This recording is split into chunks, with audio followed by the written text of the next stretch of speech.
Bienvenue pour un nouvel épisode du podcast Le Grand Saut. Aujourd'hui, on est avec Ghislain Larochelle, une sommité dans le domaine de l'investissement immobilier et du coaching immobilier, donc propriétaire d'Immo Facile. Merci d'être là aujourd'hui. Merci. Je voulais aujourd'hui qu'on parle, en fait, Ghislain, de ton parcours, parce que les gens te connaissent pour Immo Facile, te connaissent pour tes investissements, mais c'est qui Ghislain?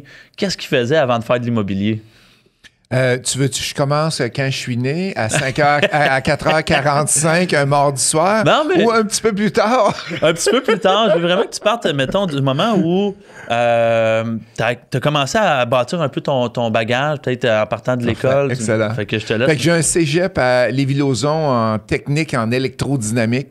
Je sors de là dans le début des années 80, quand le marché n'était pas terrible pour aller se trouver une job. Je décide d'aller continuer à l'université, ingénieur électrique, et par la suite, j'ai fait un MBA. Fait que, comme tu peux voir, j'aime beaucoup étudier, j'aime beaucoup l'apprentissage à travers ma vie, puis j'ai tout le temps continué à apprendre. Même aujourd'hui, je dépense 20, 25, 30 000 par année pour aller apprendre, pour me perfectionner, puis pas juste en immobilier, dans n'importe quel domaine. Puis tu sais, un parcours initialement génie électrique. Oui, exact. Qu'est-ce qui t'a amené à l'immobilier aujourd'hui? Je veux dire, il y a quand même une bonne différence. Qu'est-ce que tu voulais faire initialement? Bien, j'ai travaillé une vingtaine d'années comme ingénieur électrique, et plus ou moins, je te dirais. Parce que au début, quand on sort de l'université, on travaille comme ingénieur et après ça, on devient vite directeur, chef d'équipe. À la fin, j'étais rendu directeur de production, 225 employés, 12 contremaîtres à ma charge. Fait que je m'occupais d'une usine au complet. Donc, il y a une différence entre l'ingénierie puis la direction. Puis, qu'est-ce qui m'a donné le goût? C'est mon frère. Mon frère qui, lui, a commencé très, très jeune, à 18 ans, il a commencé à acheter des immeubles. Puis là, je le regardais aller, j'ai dit, voyons, ça n'a pas de bon sens, tu vas aller te chercher une hypothèque supplémentaire, tu as des dettes, c'est incroyable. Ouais, mais il dit, Justin, c'est pas grave. C'est les revenus qui restent à la fin, là. Ces revenus, moins dépenses, moins l'hypothèque, va te rester des revenus à la fin. Fait que c'est lui qui m'a donné le goût. Et j'ai acheté, à part ma maison, là, j'ai acheté mon premier Siplex. Et super content. Je l'ai encore. Ah ouais? Ouais, je l'ai encore. Ouais. Tu as commencé fort, tu avais ta maison, tu t'es lancé directement dans un 6 logements. Oui, dans un 6 logements. Puis j'avais lui qui m'aidait. Fait que mon frère est comptable. Fait qu'il m'a beaucoup aidé avec les chiffres, m'a guidé. Ça fait une grosse différence, Dominique, quand tu as quelqu'un qui est capable de te coacher, que t'en aller tout seul dans le milieu de l'immobilier puis essayer de trouver le bon courtier. Je l'ai en face de moi, là, mais essayer de trouver le courtier hypothécaire aussi, l'inspecteur, etc. Là, quand tu as quelqu'un dans le marché, dans le milieu, ça l'aide beaucoup. Qui a déjà fait le chemin avant toi, tu sais, qui peut te montrer un peu le chemin, exactement. sauver du temps, parce qu'on a tous déjà eu des moments où on apprend sur le tas. Des fois, tu perds du temps, tu perds de l'argent, ça coûte cher. C'est des erreurs aussi. Puis je me rappellerai le premier plus gros parc, à part mon 6 que j'ai acheté, c'était 6 immeubles, 28 logements. Et c'est un parc dans ma ville natale. Et là, mon père, il dit, va pas acheter ça, là. Va pas acheter ça, là. Il connaissait le gars, il dit, il s'occupe pas de ses immeubles, il s'occupe pas de ses immeubles, puis ça avait aucun bon sens. Effectivement, il s'occupait pas de ses immeubles, mais je le savais. Tu l'as-tu toujours aujourd'hui? Non, ça, je l'ai vendu. Je l'ai vendu. Puis, juste pour te dire, les 5 premiers jours, il y a eu un plombier full-time juste pour réparer fuite de plomberie. Wow. Il y en avait qui coulaient gros comme mon petit doigt. Les robinets, c'était partout, là. Il y en avait partout. Mais en faisant ça, oui, ça m'a coûté 5-6 000 $. Mais en faisant ça, j'ai été pour 2 ans et demi, aucun appel de plombier. Fait que des fois, on prend des immeubles qui ont des défis, qui ont des problèmes, mais si on les règle tout de suite, après ça, on a la paix. Avoir attendu puis avoir essayé de régler ça moi-même, tout seul, un petit peu en fin de semaine, un autre robinet qui coule. Là, j'ai tout passé les robinets, tout passé les toilettes, partout à grandeur. C'est un 28 logements au total. Et j'ai eu la paix après ça. Puis je l'ai vendu il y a quelques années, puis un beau chèque de 932 000 qui est rentré. Pas mauvais. Pas mauvais, exactement. Puis, tu dirais-tu que c'est ton bagage en tant que directeur de l'entreprise qui t'a permis de ne pas avoir peur de gérer des locataires? Parce que souvent, tu es dans l'immobilier, ce qu'on entend, c'est « je ne veux pas avoir des problèmes, je ne veux pas gérer des locataires ». Est-ce que c'est ce bagage-là qui t'a permis d'avoir les outils pour gérer ça ou ça t'a juste C'est un mélange, je te dirais. Okay. C'est un mélange, fait que c'est un mélange d'expérience que tu vis dans ton 9 à 5, puis c'est un mélange aussi de connaissances et de type de personnalité que tu es. Je suis pas une personne stressée, il va arriver un problème, il y a tout le temps de solution. Okay. On va trouver une solution. Je me découragerai pas puis je vendrai pas un immeuble parce qu'il y a des problèmes. Parce que dans le temps du COVID, j'ai eu quelques commerciales, il y en a un commercial, entre autres, 40% de faillite que j'ai eu dedans. Wow. Fait que c'était quelque chose sur le levé de là, mais là, il est 100% loué, il va super bien. Fait qu'il faut pas se décourager. Peu importe quel métier que tu fais, t'es courtier immobilier, courtier hypothécaire, t'es inspecteur, t'es infirmière, il y a tout le temps des défis que tu vas avoir dans ta vie. Puis la force des gens, c'est comment ils sont capables de se relever de là. Ouais. Si tu es capable de te relever facilement, ben pas facilement, ou tu as la force pour être capable de le faire, c'est ça qui fait la grosse différence entre quelqu'un qui va gagner puis quelqu'un qui va perdre puis il dit « je veux plus rien toucher en immobilier ». Trop de troubles. Des fois, les gens ils laissent tomber trop vite. Ils sont juste sur le bord d'avoir des bons résultats, commencent à être intéressants, puis ils abandonnent. Puis initialement, tu as commencé à acheter ton parc, tu as acheté ton petit parc de 26-28 logements, tu as monté ton parc personnellement. Mais Immo Facile, ça sort de où? Parce qu'initialement, tu avais du succès en immobilier dans tes propres investissements. Oui, exact. Qu'est-ce qui s'est passé? Bien, j'ai une passion. J'ai une passion pour l'immobilier, mais j'ai une autre passion aussi. Puis, je voulais pas la faire dans des écoles primaires, secondaires ou dans des cégeps. Mon autre passion, puis tu me vois venir, c'est l'enseignement. J'adore enseigner. J'adore montrer aux gens, aider les gens à faire une différence dans leur vie. Et c'est ces deux passions-là. Puis là, à un moment donné, je me suis assis puis j'ai dit, qu'est-ce que je fais? J'aime l'immobilier, j'aime enseigner. Puis, qu'est-ce que je fais de Ben, j'ai décidé de partir. Puis au début, là, c'était en 2008, je suis parti avec une personne à la fois, là. Fait que je coachais l'étudiant numéro 1. Après ça, à 5 heures le soir, je coachais l'étudiant numéro 2. Et tranquillement, comme ça, ben, j'ai bâti. Puis là, à un moment donné, au bout de quelques années, ça n'avait aucun bon sens. Là. J'étais à temps plein là-dedans. Mais quand je te dis à temps plein, là, c'est que je commençais, par exemple, je me rappellerai tout le temps un jeudi qui m'a fait prendre une grande décision dans ma vie. Jeudi, je commence à 8 heures. Je commence à enseigner la formation d'1 heure sur comment faire des offres d'achat. C'était tout du one-on-one. C'était tout du one-on-one. Okay. Fait que j'explique, OK, la clause de financement, comment ça marche, la clause d'inspection, comment ça marche, la clause d'évaluation de l'immeuble, comment ça marche. Et là, à 9 heures, je la recommence. À 10 heures, je la recommence. À 11 heures, je la recommence. Comment ça le connaître, ton speech? Je l'ai fait 7 fois dans la même journée. OK? Là, c'est là, j'ai dit non, là, ça marche pas. Il faut que j'aille vers de la formation de groupe parce que je serai jamais capable de grandir. Puis, t'aimes un peu moins ta job là, quand ça fait 7 fois et tu la répètes dans la même journée. Là. Ouais. Les mêmes questions qui reviennent les tout le temps. mêmes questions. Les questions, c'est pas trop pire. Mais c'est plus répéter les clauses, répéter les mêmes affaires 7 fois dans la même journée. Non, je veux dire, puis c'est là que j'ai parti de formation de groupe, les coachings de groupe, les soirées mensuelles avec les gens. Bon, j'assume qu'aujourd'hui, tu connais toutes tes clauses par cœur dans ton offre d'achat. Ah, je suis pas payant. Je suis pas payant. Puis là, tu as parti les cours de groupe. Tu sais, Immo Facile, moi, j'ai fait plusieurs formations d'Immo Facile dans le passé. Ça fait plusieurs années que je te suis. Puis je t'encourage, en quelque sorte, dans ta business. Le modèle d'affaires a transigé beaucoup au fil des années. En montant Immo Facile, qu'est-ce que tu dirais qui a été ton plus gros défi pour monter ça comme que c'est aujourd'hui? Bien, je te dirais les employés. Fait que quand tu pars, puis c'est en 2012, j'ai eu ma première... Non, c'est pas vrai.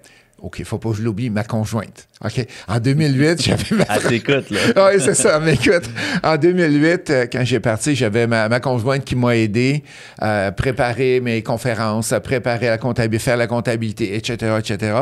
Et en 2012, là, j'ai été chercher une première personne dans mon sous-sol. Fait que la personne venait travailler, venait faire son 9 à 5 dans le sous-sol, elle m'aidait quand j'allais donner des conférences. Et elle a été 6-7 ans avec moi.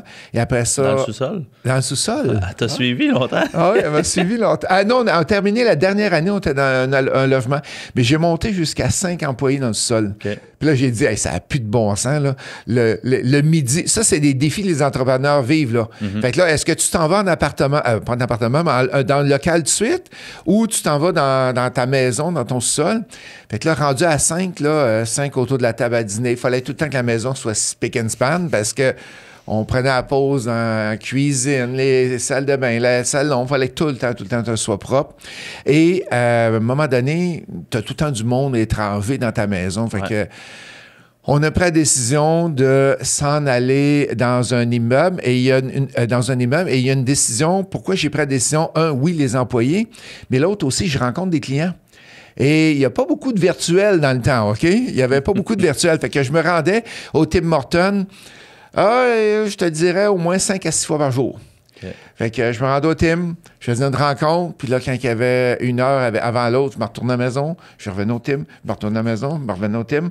Fait que ça, c'était une autre décision là-dessus. Mais il y a deux façons de partir. C'est soit tu pars comme je l'ai fait comme je l'ai fait moi-même, avec petit à petit, tu fais des étapes, ou il y en a d'autres qui vont partir, puis ils vont aller s'acheter le truck de compagnie, ils vont aller s'acheter l'immeuble, ils vont aller tout s'acheter d'un coup, puis là, ils se retrouvent avec des dettes.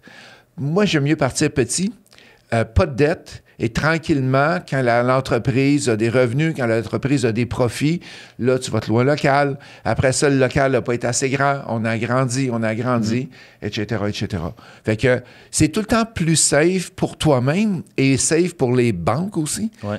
Parce que tu as grandi, puis ça fait X années que tu es en affaires. Ça me fait penser que tu parles d'avoir des employés dans le sous-sol. Moi, j'avais, quand j'ai commencé à grandir mon équipe, j'avais un 4 logements, puis j'avais un 3,5 qui était vacant au 2e étage, puis ça a été exactement la même chose. Ah oui? Dans le 3,5, on avait les adjoints qui étaient là, le monde qui faisait des appels. Puis à un certain moment, ma femme, elle me dit, tu sais, Dom, elle dit, c'est un peu inconfortable, tout le monde est toujours en haut, j'étais à la maison, je suis pas vraiment à l'aise. Puis là, on a pris mon premier local, on passait de 100 pieds carrés à 300 pieds. Hey boy. Après ça, 800 pieds. Après ça, on a monté. Ouais, c'est ça, exactement. Ça. Puis il y a quand même une transition quand tu prends des gens d'un environnement un peu plus familial, privé, puis tu te diriges dedans un bureau. Puis tu disais, tu sais, un défi, ça a été les employés.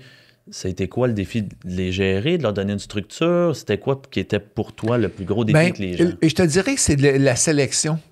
La sélection, parce que encore aujourd'hui, on embauche, puis est-ce qu'on a le bon employé? Est-ce qu'on a la bonne personne? Fait que on cherche tout le temps, comme on dit en anglais, des A-players. Ouais.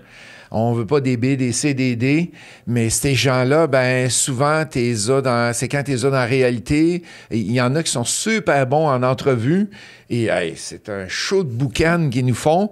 Puis là, quand ils arrivent dans la vraie vie, ils sont un petit peu moins bons là-dessus. Fait que moi, je te dirais que c'est un des défis que les entrepreneurs ont présentement, être capable de choisir la personne, de sélectionner la personne. Puis maintenant, avec le virtuel qui est présent partout, il y a beaucoup de demandes de virtuel. Il y a beaucoup de demandes. Moi, je veux pas travailler 5 jours semaine au bureau, je veux en faire en virtuel. Fait que là, il faut jongler avec ça en tant qu'entrepreneur.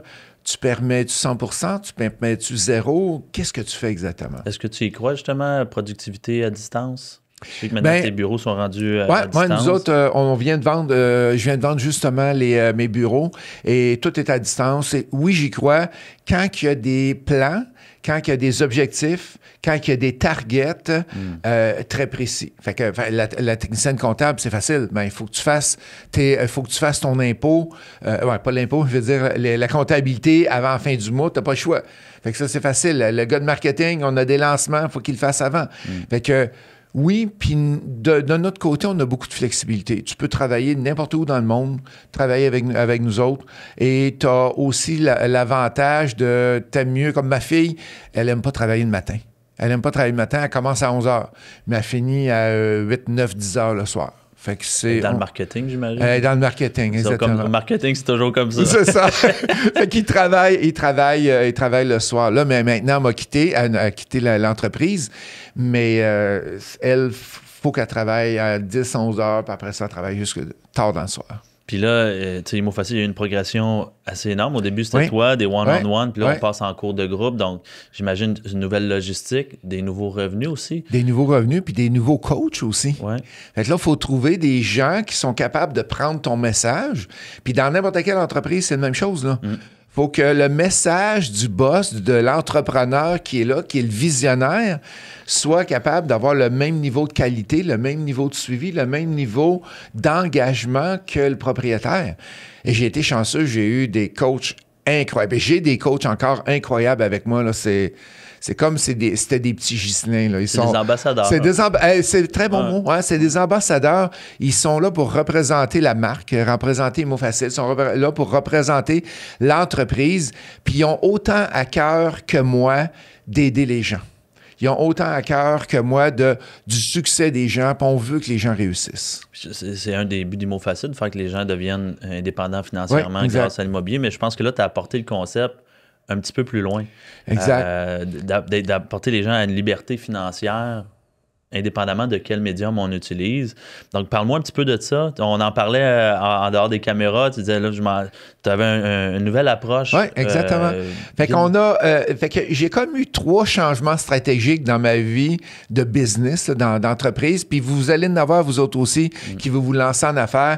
Fait que mon premier, c'était du coaching individuel. Le deuxième, on a été vers le coaching de groupe.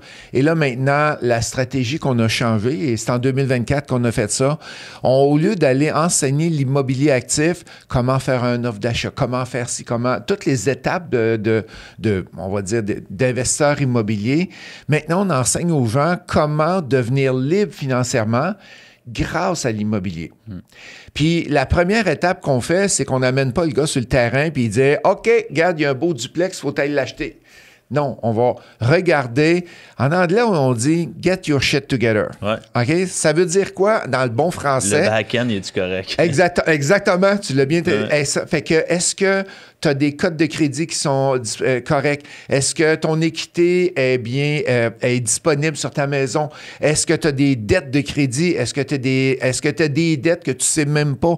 As-tu vérifié tes codes de crédit? Fait qu'on passe tout à travers ça avec un planificateur financier qui aide là-dedans pour s'assurer que la personne a des bonnes hypothèques, elle a la bonne assurance, on a tout correct aussi. Fait que nous autres, on appelle ça le premier pilier, c'est on s'arrange pour que tu sois capable d'investir, que quand tu vas arriver à la banque, il n'y aura pas de surprise, puis tu vas être capable de passer. Fait que le courtier immobilier qui a passé, pas le courtier immobilier, mais le client qui a passé à travers notre première phase de produire, on sait qu'il est clean pour le courtier immobilier. Il n'y aura pas de surprise quand il va faire l'offre d'achat ou le financement, puis il dit « Ah, ben, j'ai eu un cas à un moment donné, le gars, il a déménagé, puis il y avait une carte de crédit de 50 $ qu'il n'avait pas payé, puis il a oublié d'aller faire les déménagements avec Post Canada. Fait que là, il a envoyé ça à son ancienne adresse. Il a tout perdu sa cote de crédit pour 50 $. OK? Imagine. Fait que là, nous autres, on s'assure que ça n'arrivera pas quand tu vas venir pour acheter un immeuble. Fait que ça, c'est le premier volet. On appelle ça le volet produire. La fondation, la base. La fondation, la base. Ouais. On veut être sûr que les gens soient là. Ah, je vais acheter des immeubles, je vais acheter des immeubles. Non, malheureusement, on va s'assurer que tout est correct. Après ça, on va t'amener à acheter des immeubles. Le deuxième, c'est le volet sécurisé. Qu'est-ce qu'on fait pour économiser de l'impôt? Qu'est-ce qu'on fait pour se préparer fiscalement? Et qu'est-ce qu'on fait aussi pour protéger ton argent? Parce qu'il y a des erreurs qui sont faites, et je suis en train d'en vivre une justement avec un étudiant, et il y a une erreur qui a été faite au début. Il n'a pas consulté de fiscaliste pour créer son incorporation. Et là, on est en train de virer en rond, d'essayer de trouver comment on va faire pour économiser l'impôt à la fin. Fait que c'est ça qu'on fait avec la deuxième. On se prépare, comment économiser de l'impôt. On vérifie, pas moi, là, mais les planificateurs financiers vérifient qu'est-ce qu'il y en est de l'assurance. Et on l'aide à cheminer avec ça. Et après ça, il va y avoir un courtier hypothécaire qui va embarquer, il va y avoir un plan de financement qui va être fait. C'est quoi l'argent disponible? C'est quoi le taux disponible? Et après ça, on l'amène en mode, le troisième mode qui est le mode multiplié, et on l'amène en mode achat d'immeuble dans ce volet-là. Fait que il y a des gens, là, ils vont passer 1 an au volet produire multiplié parce qu'ils sont très, très loin. Puis il y en a d'autres que 2-3 semaines, ils ont passé à travers. Okay. Vous le prenez vraiment là, dans son ensemble, puis c'est comme un service clé en main où exactement. On met tout en place, puis on t'apporte vers... Ouais, les fiscalistes sont là-dedans, on a l'incorporation qui est là-dedans, l'avocat est là-dedans, fait que c'est un package qui va on amène la personne jusqu'au bout. Fait que là, quand le courtier immobilier, quand Dominique a un client qui a passé à travers notre système, il est sa coche. Il est prêt, là. Il est prêt. Je peux te le dire qu'il est prêt. L'argent est prêt. On sait comment le refinancer. Puis, ça sera pas il va avoir été refinancé avec le courtier hypothécaire. L'argent va être disponible. On n'a pas besoin d'attendre 2-3 mois après les banques que le financement soit fait. Fait que tu vois, c'est un changement de mentalité, puis on encourage beaucoup le revenu passif aussi. Parce que la liberté financière, c'est quoi?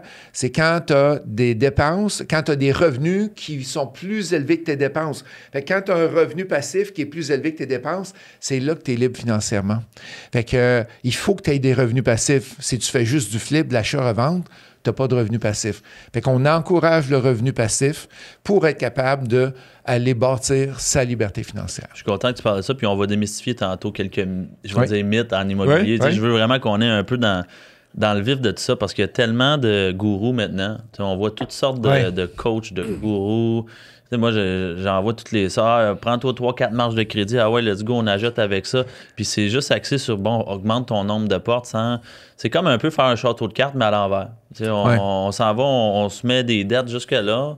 Puis on bâtit, tu vois, le nombre de portes, c'est bon, ça va te rapporter pour un certain moment, mais la réalité des choses, c'est que le nombre de portes, à mon sens, à moi, n'a pas aucune importance.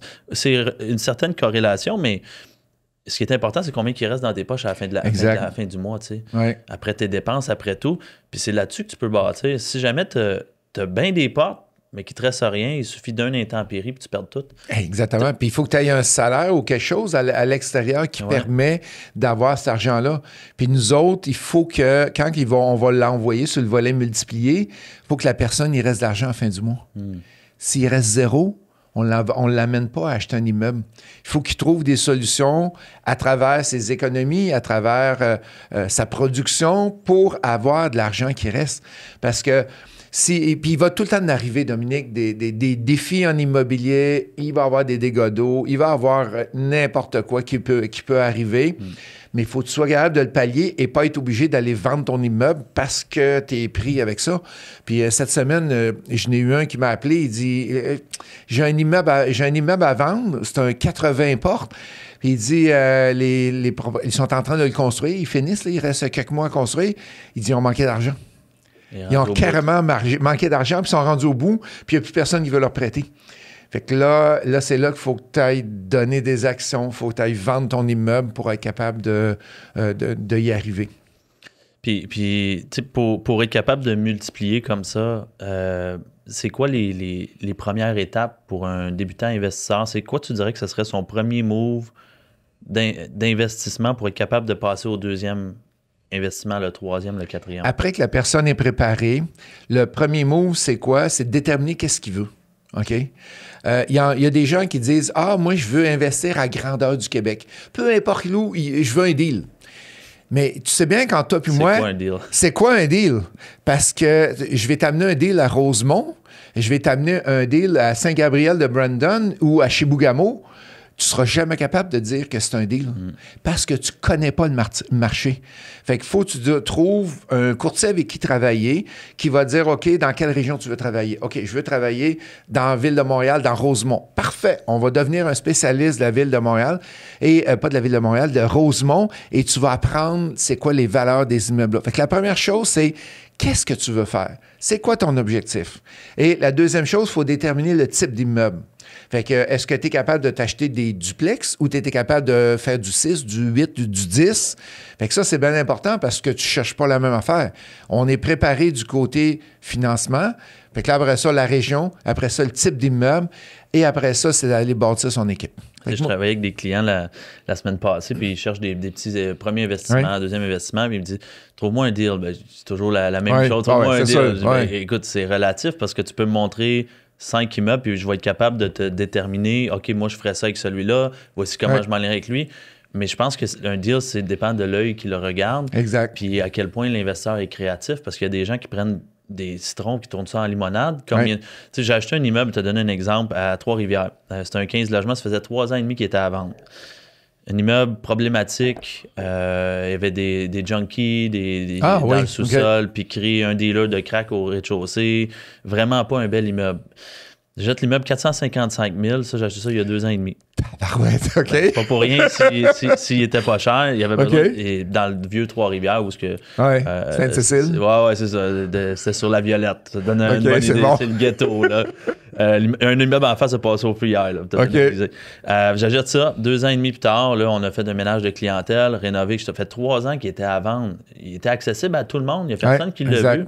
Là, je le refinance. On l'a signé lundi, le refinancement, 1,6 million. Wow! En l'espace de 2 ans et demi. Ouais. On a mis 200 000. J'ai mis 200 000 dedans en rénovation, logement, tout ça. Et puis, mais il était disponible, cet immeuble-là. Exactement. Mais qui était prêt à se lancer dans la gestion de la gestion, ces problèmes-là? Sortir les locataires, pas sortir les pousseurs de drogue à l'intérieur. Ouais. C'est comme à un moment donné, j'ai acheté une maison à Montréal, dans un super beau quartier. Il y avait 42 chiens dans la maison. Oh. Juste pour te dire comment que la maison était scrap maganée. Hey, c'est une maison qui valait 700, je l'ai payé la moitié du prix, 350. Okay. Mais on a mis 150, 200 000 dedans. C'est un super deal. Je l'ai eu 150 000 en bas de la valeur une fois rénové. Mais qui serait tapé ça? C'est ça. Puis on a eu à peu près des containers de vannes, là, des 40 pieds. On en a rempli 3, juste pour te dire. Là. Tant qu'il y avait du stock dans cette maison-là, puis dehors. Là. Ben, il était disponible pour tout le monde? Tout le monde le voyait. Tout le monde, il était sur MLS, tout le monde le voyait. Mais c'est ça, c'est pas tout le monde qui veut faire l'action. Je veux démystifier un autre mythe. Vas-y, je t'écoute. Envoie-moi une propriété hors marché. Ghislain, envoie-moi, je veux juste acheter du hors marché. Y a-tu des deals sur Centris, sur du proprio? Y a-tu des deals sur le marché ou c'est juste du hors marché qu'il y a des deals? Bien, il y a des deals partout, OK? Puis, je te dirais que 90% de mes immeubles que j'achète sont tous sur Centris. Sont tous avec des courtiers immobiliers. Et quand tu vas acheter sur du proprio, il va en avoir des deals, mais faut que tu connaisses la région. Faut que tu sois capable aussi de l'analyser, de le voir. Parce que quand tu commences en immobilier, tu n'as pas de courtier qui t'aide, puis là, tu regardes le projet, puis tu dis, OK, je fais quoi avec cette église-là? OK, qu'est-ce que je pourrais faire avec qu'est-ce que je pourrais faire avec l'école? Qu'est-ce que je pourrais faire avec le garage qui est à côté? Mais souvent, tu ne le vois pas. Tu vas avoir plus de misère à le voir.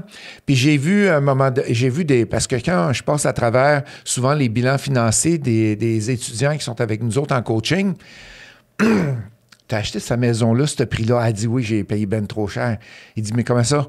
Bien, je l'ai acheté sur du proprio, puis j'avais pas fait faire un rapport d'évaluation, je le savais pas. Ça fait que si tu connais le marché, si tu connais l'immobilier, oui, il y en a des deals hors marché. Mais quand tu connais moins ça, je te dirais que c'est tough, c'est beaucoup plus tough. Tu penses en avoir un, mais quand on regarde ça, tu achètes un immeuble, tu le payes 20 000, 50 000 de trop cher, mais dans 25 ans, ça ne paraîtra pas. Ouais. OK? Fait que les gens, se disent ça. Dans 25 ans, ça ne paraîtra pas. Mais nous autres, quand on est investisseurs immobiliers, il ne faut pas que ça marche de même. Il faut que tu fasses ton argent à l'achat, parce que souvent, tu as des partenaires avec toi qui vont être là. Fait que le mythe, c'est, oui, il y en a, mais souvent, tu n'es pas capable de les voir.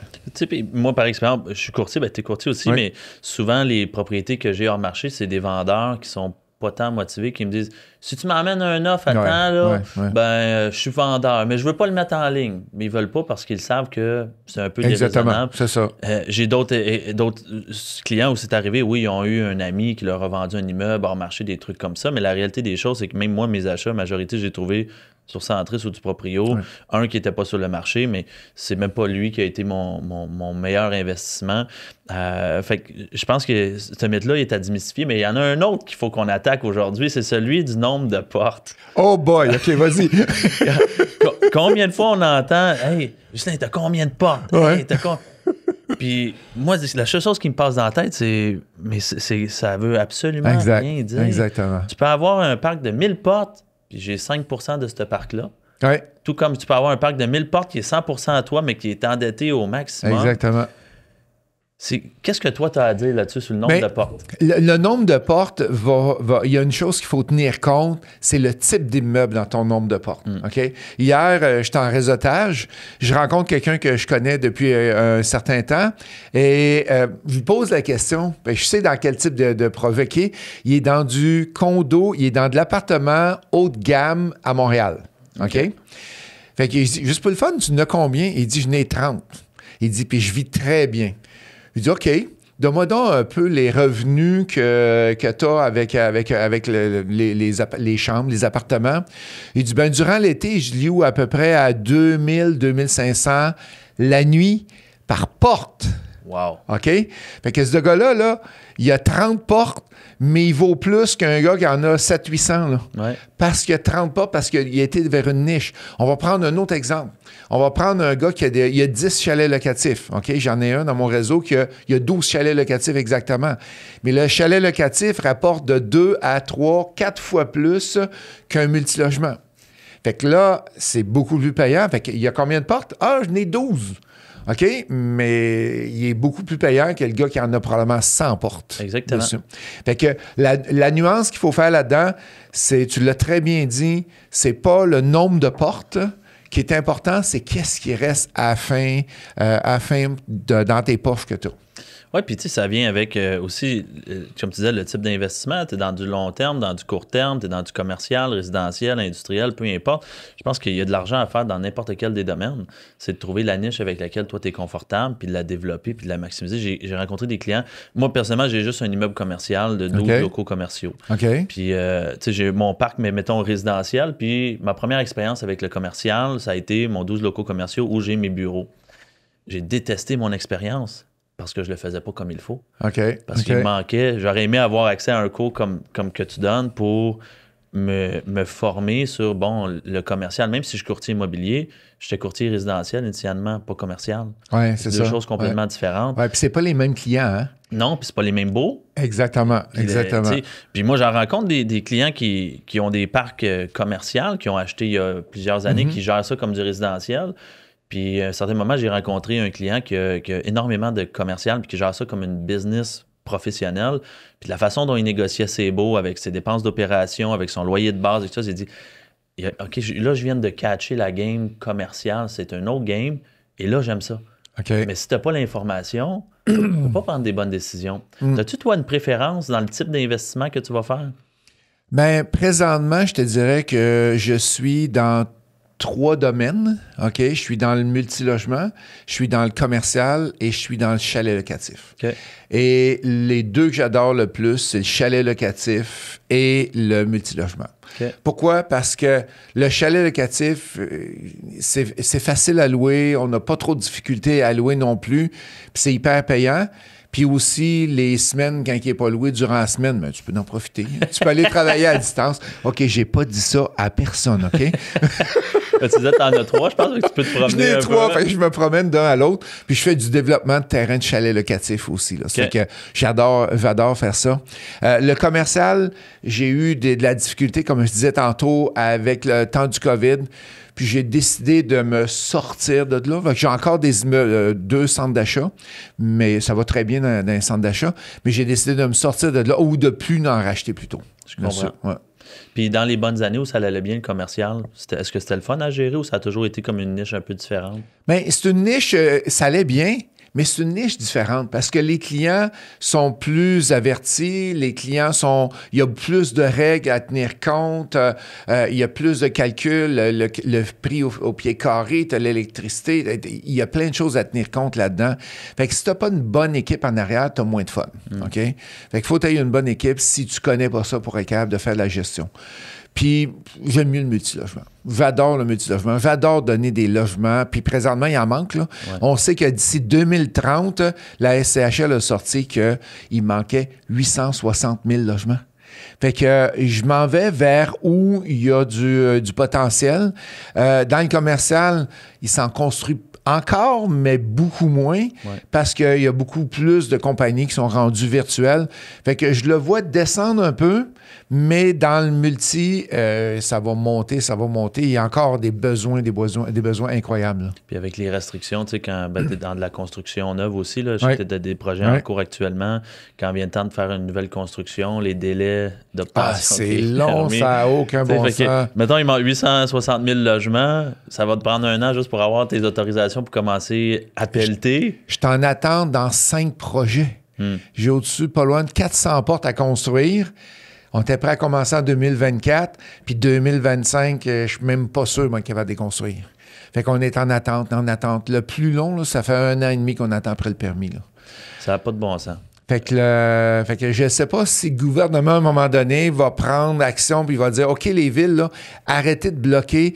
Ah, mais on veut pas avoir un 3 étages, on aimerait mieux juste 2 étages. On veut pas avoir que tu coupes trop d'arbres. On veut pas.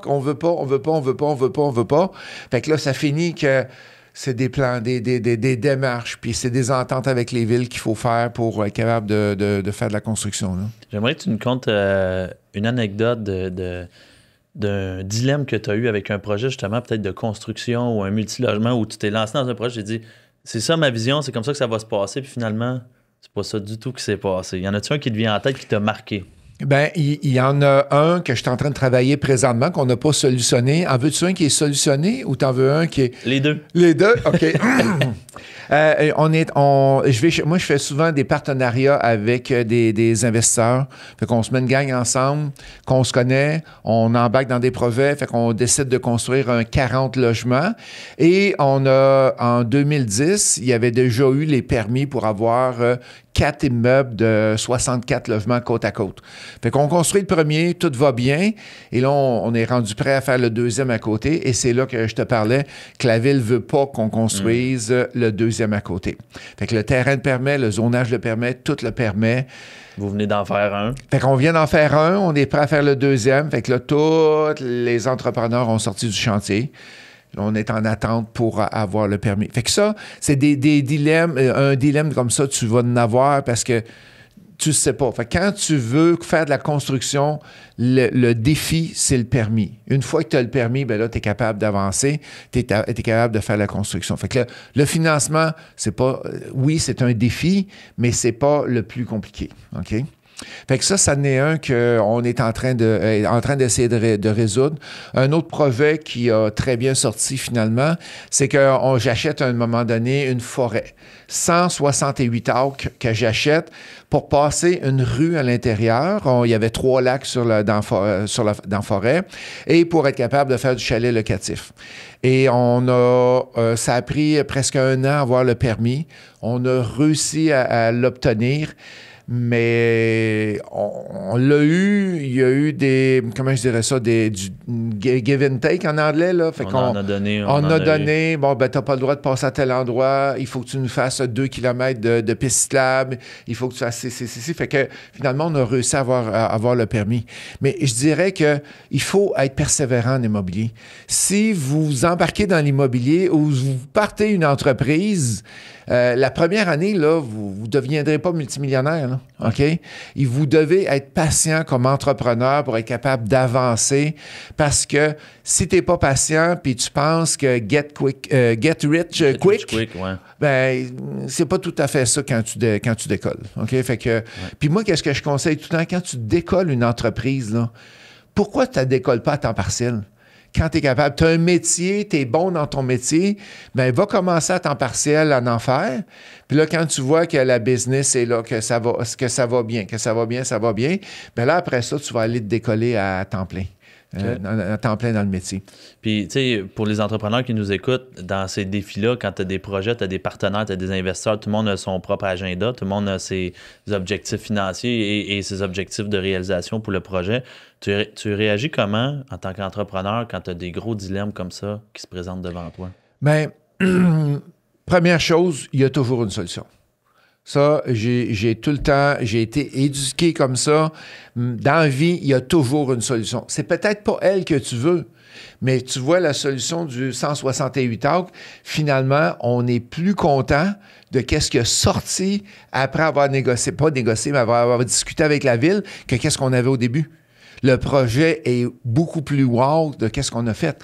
Fait que il y a toujours une solution. C'est peut-être pas elle que tu veux, mais tu vas trouver une solution. Puis il faut y croire, il faut être capable de foncer et il faut faire les efforts aussi. C'est pas vrai que les solutions vont arriver eux autres mêmes. Comme là, j'ai des gens qui ont de la difficulté à construire un chalet sur le terrain. Il y a une pente un petit peu trop à pic, puis ils savent pas trop comment faire, mais ils attendent. Quand tu attends, ben il n'y a rien qui se passe. Exact. OK? C'est plate à dire, mais il faut passer à l'action, puis c'est la persévérance qui va faire que tu vas réussir au bout. C'est d'aller voir différentes options, d'en jaser avec les gens. Pas d'en jaser aux gens qui vont te décourager, aux gens qui ont des solutions, aux gens qui veulent t'aider, parce qu'il y en a des tueurs de rêve autour de nous autres, hein? Souvent, ils sont plus proches qu'on pense. Exactement. Puis là, t'es dans le temps de Noël, t'es à Pâques, durant l'été, tu rencontres ta famille, tu rencontres des amis. Mais les tueurs de rêve, là, tenez-vous donc loin d'eux autres, là. Parce que ces gens-là, qu'est-ce qu'ils veulent? Ils veulent votre sécurité, puis ils veulent pas que vous preniez de risques parce que ils sont pas capables, eux autres, même de prendre de risques et de foncer là-dedans. Et des fois, ils cherchent à protéger, mais c'est pas de la bonne façon. Puis souvent, comme tu dis, les gens, ils sont proches de nous autres. Ils sont très proches de nous autres. Et il y a des personnes proches de moi que je parle pas de mes projets parce que ça les stresse trop.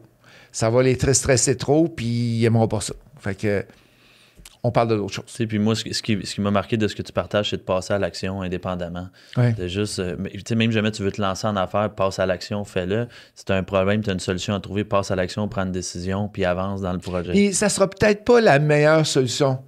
Mais moi, je dis tout le temps à mes employés, s'il y a 10 actions à faire, puis il y en a 8 qui est bonne, puis vous vous êtes trompé sur 2, au moins vous avez passé à l'action, go, c'est pas grave. On a fait une pub Facebook, ça n'a pas marché.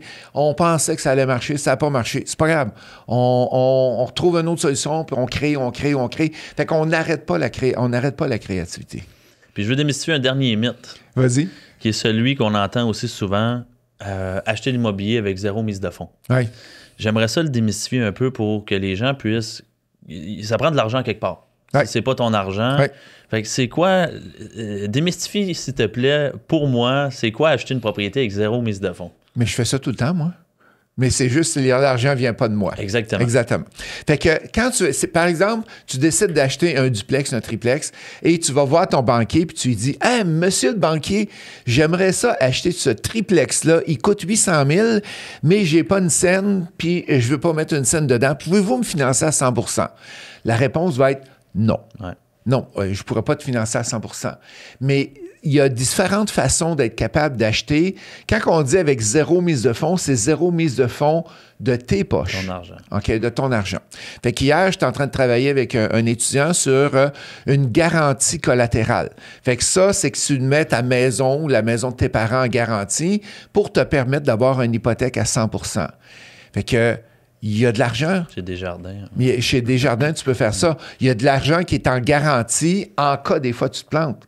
Mais tu as acheté avec 0 mise de fonds, mais il y a eu un processus à l'interne.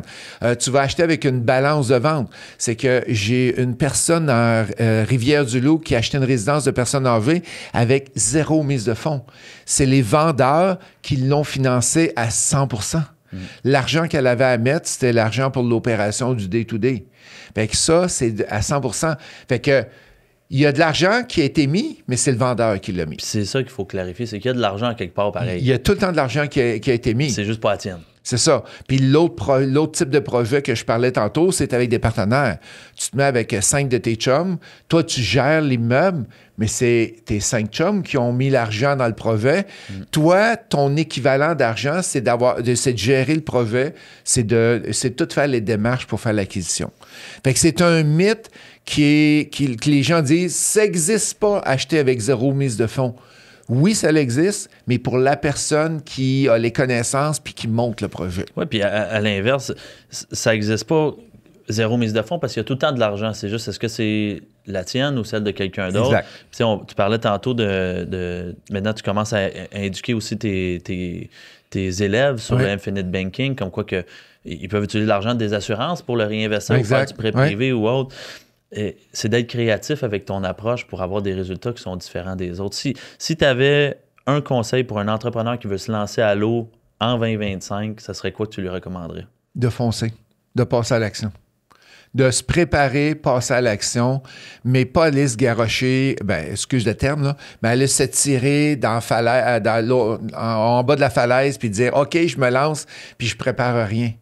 Planification, préparation, puis lance-toi, mon ami. Fait que l'action va faire la grosse différence. C'est ça. Pas juste préparation, planification, Oui, parce que, hey, il faut que je t'accorde de quoi, OK? Ouais. J'ai une dame, à un moment donné, que je rencontre. C'est l'année dernière, ça. Je la rencontre étant virtuelle. Puis je lui demande, t'as-tu de l'immobilier? Elle me répond non. Puis j'ai dit, tu fais-tu un peu de travail en immobilier? Elle dit, oui, je travaille 40 heures semaine. J'ai dit, OK, tu fais quoi? Ben, elle dit, je fais de l'analyse. Il dit, OK, ça fait combien de temps tu fais ça? Ben, il dit, ça fait 6 mois, là, depuis l'été que je l'ai rencontré, depuis le mois de janvier. 6-7 mois que je fais ça. Il dit, OK, mais t'as fait combien d'offres d'achat depuis le début avec des courtiers ou tout seul? Elle dit, 0. Fait qu'il dit, attends un petit peu, là.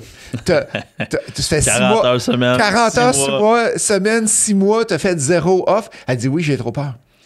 Fait que c'est bien beau de planifier. Puis c'est un bon point que tu as apporté là, Dominique. C'est bien beau de planifier, c'est bien beau de se préparer, mais à un moment donné, il faut se lancer. Puis il va y avoir des erreurs. On ne sera pas parfait du premier coup, puis c'est correct. On n'achètera pas le meilleur deal. Puis si vous attendez d'avoir le meilleur deal dans votre business ou en immobilier, t'attends d'avoir le coup de circuit avant de partir. Pars avec des coups sûrs, on va dire, puis laisse faire le coup de circuit, puis avance au moins. Il y a des gens qui attendent depuis 2008 là, d'avoir des c'est comme le gars qui est à Montréal, qui est sur la rue Sherbrooke, là, puis il dit, mais attendre que toutes les lumières soient vertes avant de traverser. Il ne réussira jamais à traverser la ville. Là. Ouais. Mais c'est la même affaire en immobilier. Attendez pas, en immobilier ou comme entrepreneur, attendez pas, préparez-vous, puis partez petit, puis au moins vous passez à l'action. Les petits pas vont faire des grandes différences. Puis quelqu'un qui veut avoir l'encadrement que tu offres, c'est comment qu'il peut te rejoindre pour avoir accès à toute ton expertise? Notre site internet, immofacile.ca. Je suis beaucoup sur TikTok, Instagram, Facebook. Fait que je fais beaucoup de tournages. Fait que vous pouvez, si vous n'avez pas le goût présentement d'un coaching, mais vous voulez en apprendre plus sur l'immobilier, je vous le dis, TikTok, Instagram, on a beaucoup de formation. Et c'est pas de la c'est de l'information, c'est du coaching que je donne directement sur les réseaux sociaux. Gratuitement. Gratuitement, exactement. Merci d'avoir venu partager comme un livre ouvert aujourd'hui. Je pense que dans l'épisode d'aujourd'hui, les gens arrivent à comprendre un peu de où tu viens, puis qu'est-ce qui est important pour un entrepreneur pour se lancer à l'eau, passe à l'action. Planification, préparation, planification, puis le plus important, passe à l'action. Exact. Merci, Dominique. Merci à toi.